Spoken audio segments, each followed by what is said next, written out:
When I was a teenager, it was Capitol Hill. This was where a lot of the scene was. Knee-jerk idea. Funky soul, kind of like James Brown. Making this music and giving it to the city, it's a necessity. Gravy's in your area!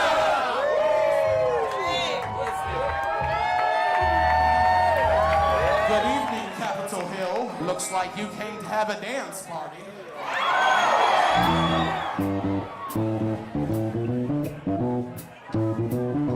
Y'all feel funky?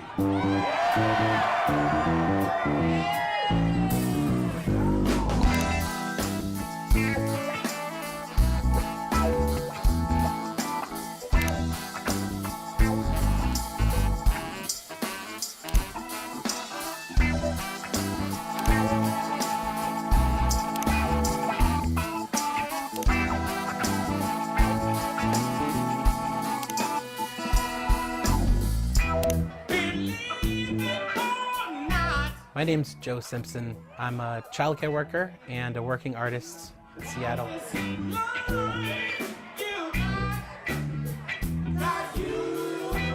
I'm Monica Baroga. I'm a stay-at-home mom and singer and performer.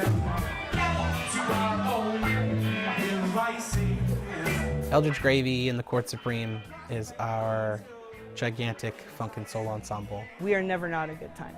That's the slogan, for sure. Seattle is definitely a musical city, and so that's why I think it's really important that we've been doing this for as long as we have and that we continue to do it, because kind of, I feel like we are part of that soul.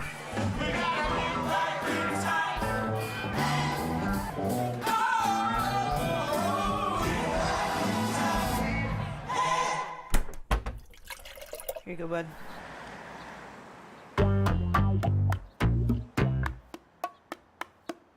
Being a parent, to me, is a huge privilege.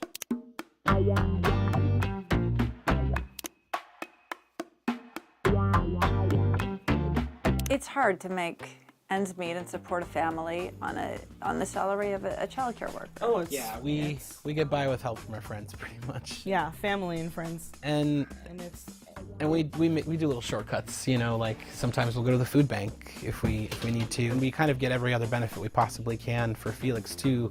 You got it? You know, like free and reduced lunch, and like we send him to summer programs, usually at a pretty good discount because we can qualify for that, so that's nice. But we don't always, like for childcare for instance, we don't really qualify because we're just above the poverty line, I think, right now. To have the childcare, both parents have to be working 40 hours a week. And it's like almost, from what I've understood with most people I know, like essentially one parent is working to cover the cost of childcare, and the other parent's working to cover the rest of the life. Mm-hmm. And it's just to get you through the it's first ridiculous. 5 years, you know, pretty yeah, much. it's just crazy ridiculous.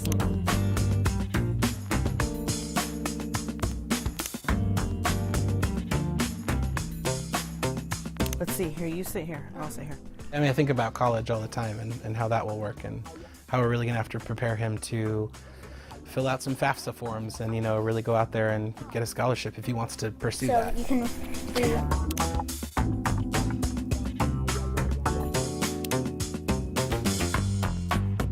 We get a ridiculous markdown. Yeah, I think of it On as like our- controlled rent. Yeah, on the place that we live. Yeah, probably the only place that has a reasonable controlled rent, and it's thanks to my mother-in-law, Yeah. and that's awesome.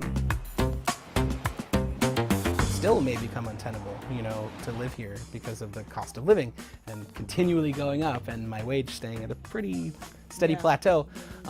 So we may end up some days being like, you know, we're going to try it out in a different state or a different country even.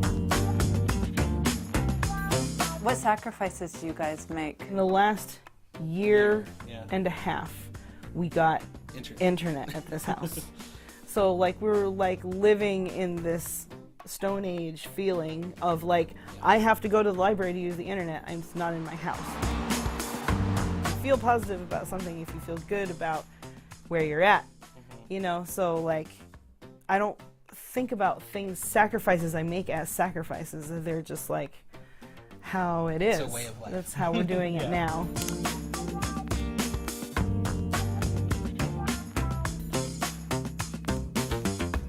Surviving in Seattle it's just day by day.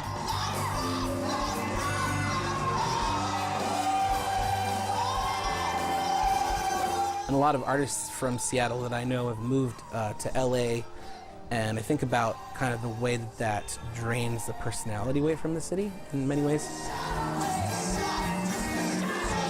I feel like we as a band kind of are, you know, upholding that personality, kind of keeping that quirkiness to talk about, the kitschiness.